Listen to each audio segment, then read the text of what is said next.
Chapter 21. So much for the plan. In contrast to the deafening noise experienced by those who remained in the workshop, Madison and Ryan heard nothing on their exit from the only universe they had ever known. Though the trip was silent, it was not uneventful. As soon as the spark hit the wall of the cutter, the floor seemed to drop out from under them. Madison's stomach lurched worse than any roller coaster ride she had ever experienced. "Crikey, Jiminy!" she shouted. They were in free fall, high above a deep canyon. The jagged rocks and boulders below rushed up to meet them as the cutter rocked from the gale of wind, speeding past the cube of metal. Madison quickly tapped the icon again.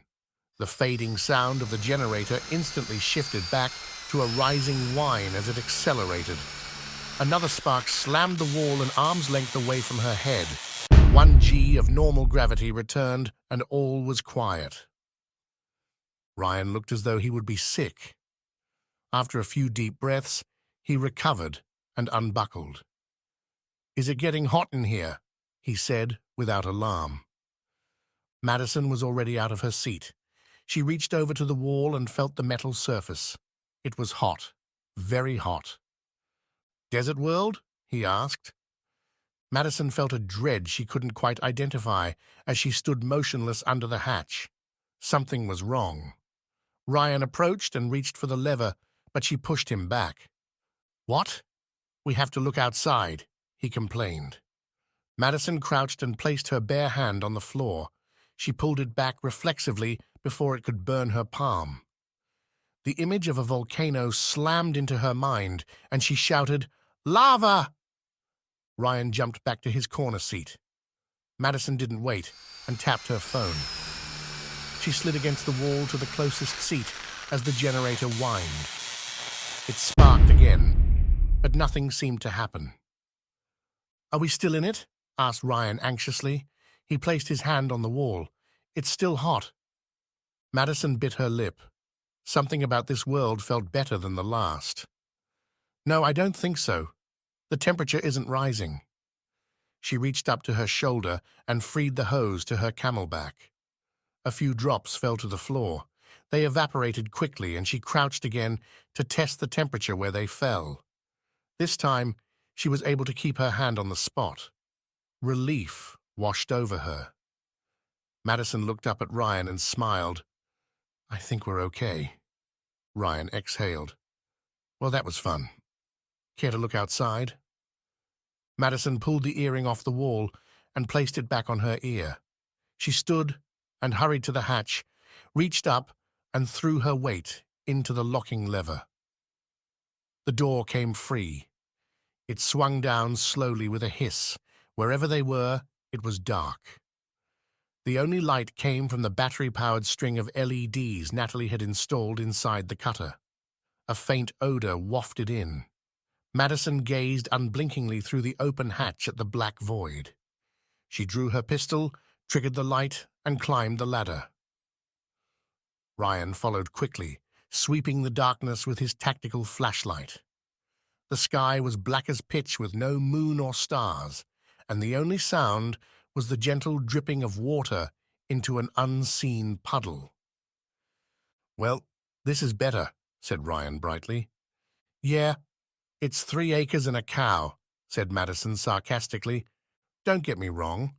I'm not ready to build a summer house yet. I just meant, except for the smell, it beats burning in lava or falling to our deaths." They climbed down the outside ladder and dropped to the rocky ground. Madison ventured a few steps forward.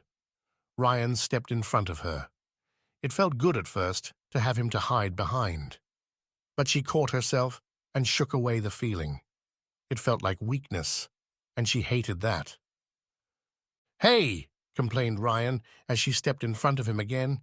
"I'm supposed to go first." Madison smiled to herself and turned to face him. "Why?" "Because," Ryan began, and caught himself. They could barely see each other's faces in the gloom. "Say it," she dared him. He gritted his teeth. "Because I'm the man." She laughed loudly at that and turned back around to take the lead. I didn't think you'd actually say it. That's adorable. She could almost feel him fuming in frustration behind her. Ryan followed, but insisted on keeping his hand on her back as they moved forward. They scanned the area with their lights. The uneven, rocky ground was wet, as if it had just rained. Let's not get too far away from the cutter, warned Ryan. And what is that smell? I feel like I know what it is, but I just can't place it. Even the light on Madison's pistol, which was so bright that it carried a label warning of retinal damage, didn't register anything in the distance. She saw no buildings, no hills, and no trees. She passed her light over the ground in front of her and saw a puddle. There were ripples on its surface. It was the source of the dripping sound. Madison swept her light upward and saw the ceiling of the cavern high above them. The odor grew stronger, and Ryan finally recognized it. It was bat guano. "We're in a cave," they said in unison. Madison had been in caves before, but could always see the walls. This one stretched out in all directions as far as their lights could reach. Wherever the walls were here, they were a long way off. Ryan immediately aimed his light upward. The addition of his light stirred the bats clinging to the ceiling, and 1,000 red eyes came alive. For a brief heartbeat, they remained still and quiet. As if on cue, the red eyes staring down at them scattered like the dancing embers of a fire disturbed by a fresh log. The air filled with screeches and the sound of flapping leathery wings. "Back to the cutter!" shouted Madison. She realized Ryan hadn't moved and reached back to pull him off balance. Ryan staggered, breaking the spell, and he followed at a run. Madison was already halfway to the cutter. He quickened his pace and met her at the ladder. The bats were close enough to brush against them and tug at their hair. Once safely inside the cutter with the hatch closed, the sound of the bats was muted, and they relaxed. Madison pulled off her earring and called Daniel to give him an update. When she had finished, she turned her attention back to Ryan. "I say we cut again. Hope for better luck?" Ryan nodded and exhaled loudly. "Agreed." She placed the earring back onto the wall and pulled out her phone. "Wait, let me do it," said Ryan as he took out his phone. He pointed it at the generator and tried to awkwardly tap the button while the phone was horizontal. Madison rolled her eyes. "You don't have to do that." "Do what?" "You don't have to point it. It's not a TV remote. Just tap the icon." "Oh, right," said Ryan. "Sure." I got caught up in the moment. "Here goes." He tapped the red circle. The generator sang its song of rising pitch, ending with the spark's crescendo crack. The cutter lurched upward and began a slow tumble. The rear wall was about to become the new floor. Madison unbuckled and jumped out of her seat. She grabbed one of the cargo nets lining the walls. The cutter stopped rotating. She climbed cautiously over to the empty seat in the highest corner. The cutter righted itself just as it hit something substantial. It made a deep, echoing clunk, and all movement stopped. "Daniel's Waterworld," said Ryan with confidence. "Seemed like it," agreed Madison. "But what was that bump, and why aren't we bobbing? There's no wave action." They unbuckled and climbed up the ladder under the hatch. Ryan got a firm grip on the lever. "Ready?" She nodded, and he yanked on the lock. The hatch dropped open, bringing a small splash of water with it. The water was salty, but carried no odor of the sea or fish. Above them was a smooth, glistening sheet of ice. Ryan reached up and touched the wet surface. "It's ice," he confirmed. "There's a gap of air under it, but it's only a few inches." Madison was already searching the inventory for which box had the parkas. She found them and handed the larger one to Ryan as he stepped down from the ladder. "What do you think?" she asked. "We could cut again," Ryan said with no enthusiasm. but we're batting 500 on lethal landings so far. Not good odds. Let's look around. There might be an opening in the ice or a thin spot we can break through. He climbed back up the ladder. At the top, he pressed against the ice. The cutter bobbed lower in the water and tilted to the side. He climbed up another rung and got his head above the hatchway. It goes on for a long way, he grunted, and struggled to keep the gap open. The light seems brighter in that direction. He gestured with a nod to the left. Madison found a telescoping fiberglass pole in one of the crates and handed it up to Ryan. They used it in shifts to push against the ice. The tedium stretched out for several silent minutes. Ryan grunted as he pushed the pole up against the ice. "So what's your real name?" Stalled Madison. She had heard him, but wanted a few seconds to think of how best to handle his question. "Your real name.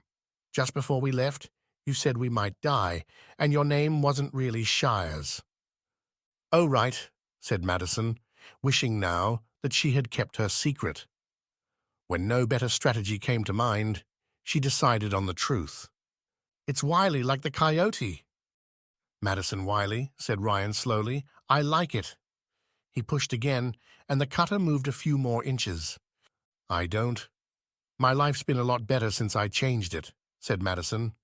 She mentally added, "and met you," but didn't say it aloud. "So," he grunted and pushed, "where did you get the name Shires? I like that too, by the way." She shrugged. "I'm a Tolkien fan." "Oh, me too," said Ryan with enthusiasm. "So any other secrets I should know about?"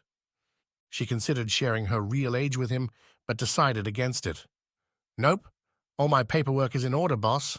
Completely legit." Ryan chuckled. "Did Daniel also change his name, or was it always Shires?" He stopped pushing the pole. "Wait, what do you mean legit? Are you saying you didn't just change your name? You have a whole fake identity?" "Of course. That's why Daniel's name is also Shires. He has a fake identity too, and that's also why you needed a job so badly. I bet he's not even 10 years old, is he?" She shrugged. "Do you think he's younger because he's short, or older because he's way too smart to be 10? Ryan seemed puzzled by this and just repeated the question, "Is he 10 or not?" "Yes, he really is 10, she said emphatically. There was no point in changing his age. "No point? But there was for you?" A worried look came over his face. "So, when I said I was 24 and you said we were the same age—" "Shouldn't you be checking our direction?" quipped Madison, hoping he would drop it. "Don't change the subject," said Ryan irritably. She tipped her head to the side and blinked. "Maddie?" he pressed. "All right, I'll be 18 in a few months. Happy?" "Oh my God," creaked Ryan. "How many months?" 11, and I don't see why it should matter." She folded her arms. Ryan turned his attention back to the task at hand and pushed against the ice with a bit more force. After a few pushes, he began muttering to himself, "Barely 17. It's probably a felony just to take her across state lines, and I've taken her to another universe." "I should have kept my mouth shut," said Madison irritably. "I knew you couldn't handle it." "Oh, I can handle it. Just, he said, but trailed off before sharing more.